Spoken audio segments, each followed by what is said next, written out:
특별히 트럼프 대통령 탄핵 관력 특집 1호.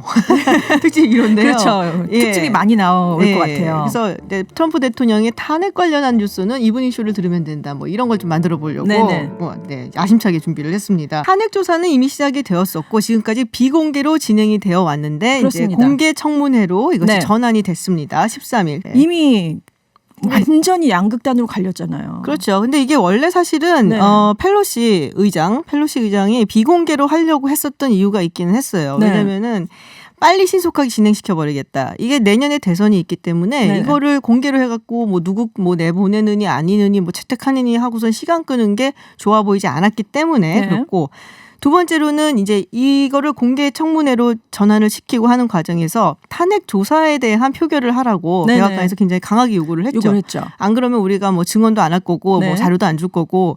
근데 그것도 안 하려고 했었던 이유 중에 하나는 표결을 하게 되면은 누가 여기다 찬성을 하고 반대를 했는지 이게 다 찍히거든요. 그렇습니다. 근데 내년에 선거가 또 의회 선거도 있기 때문에 하원 의원들은 모두 다 나가서 선거를 뛰어야 돼요. 근데 2018년도에 당선된 민주당 의원들 중에서 트럼프 대통령이 강세를 보이는 지역에서 당선이 된 사람들이 있는데 이번에 이것 때문에 찍힐까 봐. 그렇죠. 그래서 여러 가지로 좀 숨기고 그냥 비공개로 빨리 전환하려고 했는데 딱 열어보니까 너무 많은 게 나오는 거예요. 그렇습니다. 그래서 그냥 공개로 가자, 풀스케일로 가자 하고 지금 전환을 한 겁니다, 사실은. 그렇기도 하고 이제 뭐가 나오기 시작하니까 지금 공화당이랑 백악관이 계속 브레이크를 걸었잖아요. 그렇죠. 이거 의회에 정식 표결이 없어서 무효다 뭐 이런 얘기를 너무 많이 했기 때문에 그래 그렇다면 공개적으로 우리가 해주마 약간 이런 성격도 좀 있어가지고 의회 표결을 했는데 뭐 민주당 공화당 거의 이탈표가 없는 그냥 정당 상태에서 라인으로 딱 나왔어요. 그래서 그대로 진행이 됐습니다. 지금 이제 처음 공개 청문회로 진행이 됐는데 윌리엄 테일러 우크라이나 주재 미국 대사 대행입니다. 대행하고 그다음에 조지 켄트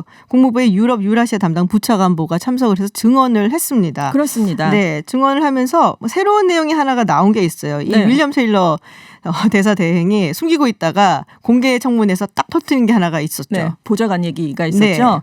그 썬들랜드 유럽연합 주재 미국 대사를 이 테일러 대행의 보좌관이 7월 26일에 수행을 한 적이 있었습니다. 우크라이나에 가서요. 근데 그때 썬들랜드 대사가 트럼프 대통령한테 전화를 한 거예요. 근데 트럼프 대통령이 바이든 수사는 어떻게 돼가고 있느냐 이걸 물었다는 거죠. 그걸 들었다는 겁니다. 그래서 썬들랜드 대사가 우크라이나 사람들이 진행할 준비가 돼 있습니다. 이렇게 말을 했다는 걸 들었다. 이렇게 증언을 했고 이 보좌관이 그래서 썬들랜드 대사한테 그러면 트럼프 대통령이 우크라이나에 관해서는 어떻게 생각하나요? 이걸 물어봤더니 그러니까 트럼프 대통령은 우크라이나 뭐 그 자체에 관심이 있는 게 아니라 우크라이나 측에 요구한 바이든에 관한 수사에 더 관심을 갖고 있다 이렇게 얘기를 했다는 얘기입니다. 근데 이 보좌관이 이제 들은 거잖아요. 사실은 그렇습니다. 본인이 들은 건 아니고 키예프에서 한 레스토랑에서 밥을 먹다가 전화가 왔고 이 썬들랜드 대사랑 트럼프 대통령이 통화하는 내용을 들었고 그 다음에 이제 질문했던 이런 얘기가 나왔다는 건데 여기서 사실은 상당히 좀 흥미로운 거는 이 썬들랜드는 주 EU 미국 대사란 말이에요. 그렇죠. 우크라이나는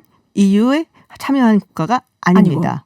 그렇기 때문에 사실상 우크라이나에 대해서 이 썬들랜드 대사가 이야기할 이유는 없어요. 사실 그렇죠. 근데 이 썬들랜드 같은 경우에는 원래 이제 정계에도 뭐 여러 가지 발이 뻗쳐 있는 사람이긴 하지만 정통적인 관료 출신도 아니고 그리고 공화당한테 많은 뭐랄까 후원금 같은 걸 줘왔던 그런 사람이거든요. 정계랑 굉장히 친하기는 하지만 트럼프 대통령 당선되고 나서 상당히 친해지기 시작해갖고 그래서 지금 EU 미국 대사로 가 있는 인물, 그러니까 약간 좀 정치적인 인물이다. 트럼프 대통령이 조금 가까이 믿고 하는 사람이다라는 부분인 거죠, 사실. 근데 이제 이 통화가 또 더 관심을 모으는 게 트럼프 대통령이 워낙 우크라이나 젤렌스키 대통령한테 전화해서 바이든에 관한 수사를 해라라고 종용했다는 바로 그 다음 날 이 통화가 또 이루어진 거거든요. 그래서 그 시점에도 이제 많은 관심이 이루어지면서 워싱턴 포스트는 일단 이번 증언이 트럼프 대통령이 개인적으로 우크라이나에 압력을 가했음을 드러내는 새로운 증거다. 뭐 엄청난 깜짝 놀랄 만한 증거다. 이렇게 얘기를 했는데 공화당 측은 전원에 불과하다. 직접 들은 것도 아니고. 그렇죠. 직접 들은 게 아니라는 그렇습니다. 얘기죠. 그래서 뭐 이렇게 새로운 것도 아니고 트럼프 대통령이 잘못했다는 게 확실히 드러나진 않았다. 이번에 또다시 이렇게 방어를 했습니다. 아마 썬들랜드 대사가 공청회에 나오게 되면은 이 부분에 대해서 상당히 많이 집중적으로 질문을 하지 않을까라는 생각이 좀 들고요.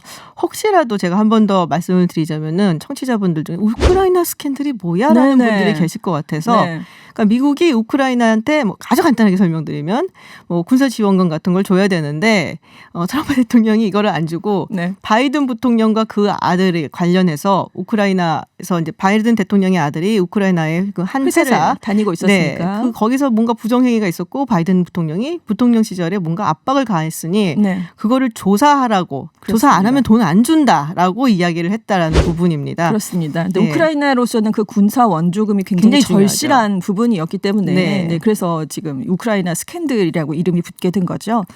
앞으로도 계속적으로 지금 청문회 그렇습니다. 일정이 잡혀져 있죠. 21일까지 계속 속속 이제 사람들이 나와서 증언을 하게 될 예정인데 말씀하신 썬들랜드 유럽연합 주재 미국 대사도 지금 증언대에 오를 것 같고요. 네. 요바노비치 전 우크라 주재 미국 대사가 15일에 증인으로 출석을 여기가 또 하게 폭탄이에요. 됩니다. 그렇습니다. 네, 여기가 아주 중요한 증인입니다. 쫓겨난 인물이잖아요. 그렇죠. 굉장히 지금 아주 마음이 상해 있는 사람이라서 네. 이제 시작을 했습니다. 사실은 앞으로도 굉장히 많은 뉴스가 쏟아질 것 그렇습니다. 같고요. 그때마다 저희가 또 빨리 전해드리도록 하겠습니다. 일부였습니다. 일부. 네, 오늘 1부 시작을 했습니다.